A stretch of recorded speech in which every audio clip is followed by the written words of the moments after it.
This Montreal-based pop artist is stepping into her spotlight with the release of Seasons, her debut album arriving independently on May 23rd, 2025. The album is described as bold, cinematic, and deeply personal. We're joined on the SWOMP podcast by Flara K. Flara, how's it going? Hi, I'm good. How are you? Doing absolutely fantastic. So you've spent years on the road and kind of behind the scenes as a songwriter. So tell me how Seasons kind of came together for you. I've played in projects before. Like you said, I was on the road for a long time. And I started songwriting and kind of figuring out my own sound over the last few years. And it all kind of just came together really nicely. It just felt like I was making work that felt really honest and truthful to what I was going through. I was just really loving it. And so I decided to kind of put it together and make an album out of it. The project was kind of pieced together all over the world, really. Studios in Paris and London and LA and in Montreal. So how did that happen? Was that your tour and it took you to different places and you just picked up studio time along the way, or was there another reason for that? No, it was honestly just so happened that I was in certain cities, whether I was songwriting in different cities or I was going there just to explore vacation time kind of thing. And it just so happened that while I was there, I got inspired, and so I started writing, and then we would pop into studios or we would meet up with other artists, and it just kind of came together that way. And it wasn't planned whatsoever. It all just kind of happened really organically. It was kind of cool that it all came together and that I got to kind of explore the world while doing it. Mix a little work and play at the same time, right? So yeah, definitely. Exactly. I can see why you got inspired, definitely. Being a music journalist, we get the chance to listen to music before all of the public gets to listen to it. So I've had the chance to listen to Seasons and really love the 90s R&B vibe. And it was kind of nostalgic for me. So growing up, like as a teenager, when I started listening to my own music, I guess, I mostly listened to rock. But when I was listening to your album, it reminded me of those times when your friends would make a burnt CD for you and they would mix in kind of like one of those like R&B or a hip hop or one of those 90s R&B songs. And like I said, it wasn't something that I listened to all the time, but whenever it came on those CDs, I always cranked it up, and it's something that I definitely heard that. It reminded me of that when I was listening to your album. So maybe explain your sound to me a little bit about what kind of inspired you and inspired your sound that you've been fine-tuning and honing in throughout your career. Well, that's a very nice compliment. Thank you for saying those things. I'm glad that came through in the album. That's really cool. I grew up listening to a lot of pop, a lot of R&B, but I also grew up listening to like a lot of rock, and my parents were really into classic rock and kind of like old school Motown stuff. So I have a kind of a big background of different styles of music that I always really loved. But of course, Mariah, Whitney, Celine Dion, those greats were really vocally people that women that I really looked up to.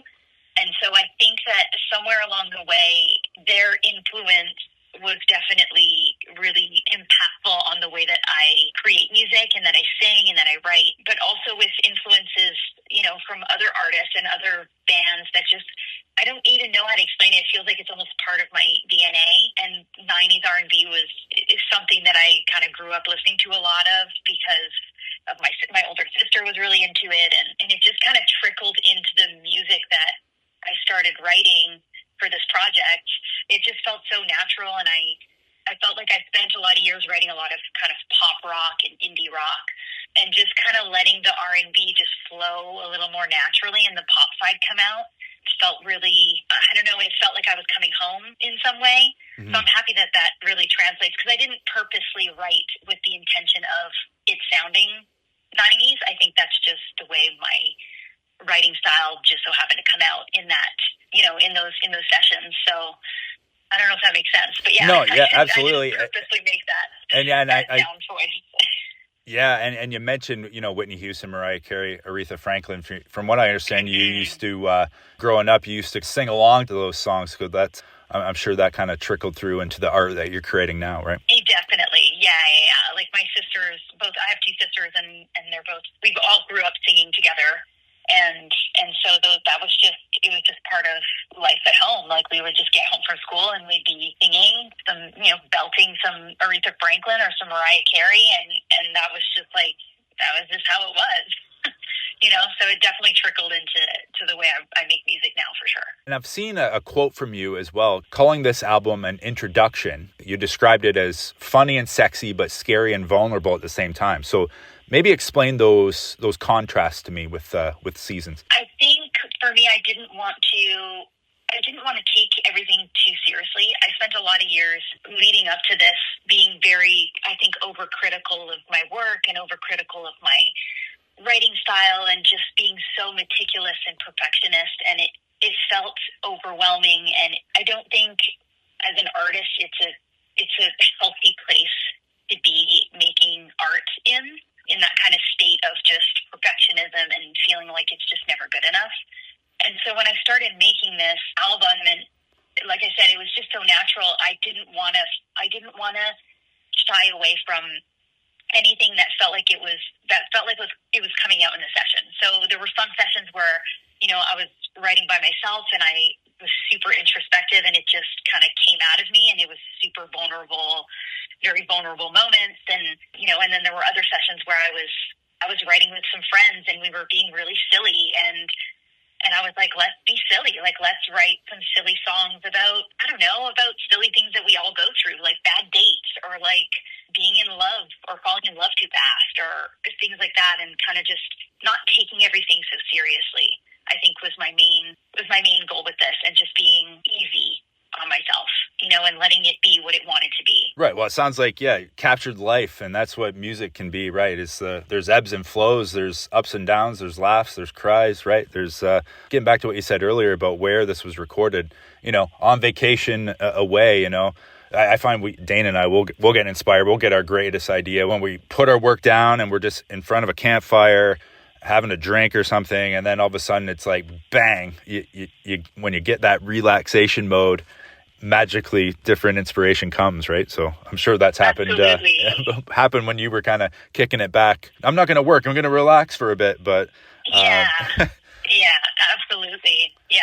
So Flara K, explain that to me a little bit. So it's a moniker, from what I understand, that kind of channels both your alter ego and your truest self. So explain Flara K to me a bit. I wanted to create a name that felt separate from my personal self, but that also spoke to a side of me that's very much me and authentic. Almost, I wouldn't say a persona because it's very much me, but it's just, I think, maybe a more eccentric and more dramatized side of me that I love to bring out sometimes. That's, into fashion, and I'm also an actor, and I love everything that's theater and very cinematic things. And I wanted to have a space where I can create art from that and not have any restrictions, or kind of just let it grow into whatever it might be as its own thing.